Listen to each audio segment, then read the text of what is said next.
नीलम ने अपनी आंखें खोलीं। कमरे में अंधेरा था और उसके सिर में तेज दर्द हो रहा था। उसने खुद को एक अजीब सी जगह पाया। एक टूटी हुई कुर्सी, खून के धब्बे और दीवार पर लिखा हुआ, कौन है? उसकी सांसें तेज हो गईं। उसे याद आया, वह लोनावला के फार्म हाउस में थी। पर उसके दोस्त कहाँ थे? और यह खून किसका था? नीलम, एक बड़े बिजनेसमैन की इकलौती बेटी, हमेशा खुश मिजाज और जिंदा दिल रहती थी। उसके दोस्त रिया, अर्जुन और कबीर उसके सबसे करीबी थे। वीकेंड पर उन्होंने लोनावला के एक फार्म हाउस में ट्रिप प्लान की। फार्म हाउस बहुत ही सुंदर था, बड़े बगीचे, झरना और पुरानी वास्तुकला। पर उसकी खामोशी में एक अजीब सी डरावनी छुपी थी। मालिक, एक बूढ़ा आदमी, ने उन्हें चाबी देते हुए कहा, रात को बाहर मत जाना, यहाँ कुछ अजीब होता है। रात को खाने के बाद वे सब लाउंज में बैठे थे। अचानक बिजली चली गई। यहाँ तो जनरेटर भी नहीं है, रिया ने डरते हुए कहा। तभी एक आवाज आई, कौन है? सब चौंक गए। ये कौन बोल रहा है? अर्जुन ने पूछा। नीलम ने टॉर्च जलाई। कोई नहीं था, पर दीवार पर एक नया संदेश था। तुम सब यहाँ क्यों आए हो? अगली सुबह नीलम ने देखा कि रिया का बिस्तर खाली था। उसका फोन, पर्स और जूते सब वहीं पड़े थे। रिया कहाँ गई? कबीर ने चिल्लाया। उन्होंने पूरे फार्म हाउस को छान मारा।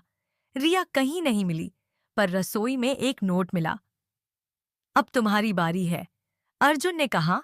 हमें यहाँ से भागना चाहिए, पर कार का इंजन चालू नहीं हुआ, फोन नेटवर्क भी गायब था। रात को नीलम ने एक आवाज कर सुनी, खेल शुरू हो गया है। वह डर से कांप उठी। अचानक अर्जुन चिल्लाया, मुझे किसी ने पकड़ लिया है। नीलम और कबीर और उसकी आवाज की तरफ भागे, पर वहां सिर्फ अर्जुन का खूनी स्कार्फ पड़ा था। दीवार पर लिखा था, 2 बचे हैं। कबीर ने नीलम को बताया, मुझे कुछ याद आ रहा है। 10 साल पहले यहाँ एक हत्या हुई थी। एक लड़की की मौत हुई थी। उसका नाम नीलम था। नीलम हैरान रह गई। ये क्या बकवास है? मैं जिंदा हूं, कबीर ने कहा। नहीं, तुम वो नीलम नहीं हो, तुम उसकी बहन हो। तुम्हारे पिता ने तुम्हें सच छुपाया था। नीलम को याद आया उसकी बड़ी बहन नीलम, जो 10 साल पहले गायब हो गई थी। उसके पिता ने कहा था कि वह एक्सीडेंट में मर गई, पर सच यह था कि उसकी हत्या हुई थी। कबीर ने कहा, मैं उसका बॉयफ्रेंड था। मैंने उसे बचाने की कोशिश की, पर मैं नाकाम रहा। अब वो भूत यहाँ है और वो बदला लेना चाहती है। रात को नीलम ने अपनी बहन की आवाज का सुनी, तुमने मुझे भुला दिया।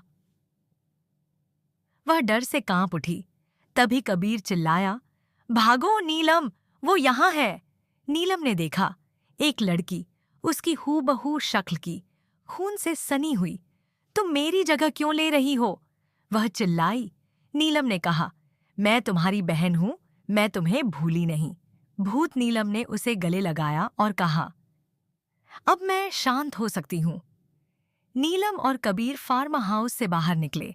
उनके दोस्त गायब थे, पर नीलम को पता था कि वो कभी नहीं मिलेंगे। उसने अपने पिता को फोन किया, पापा, मुझे सच पता चल गया है। मैं नीलम की बहन हूं। पिता ने रोते हुए कहा, मैंने तुम्हें बचाने की कोशिश की, पर भूतों से नहीं बचा सका।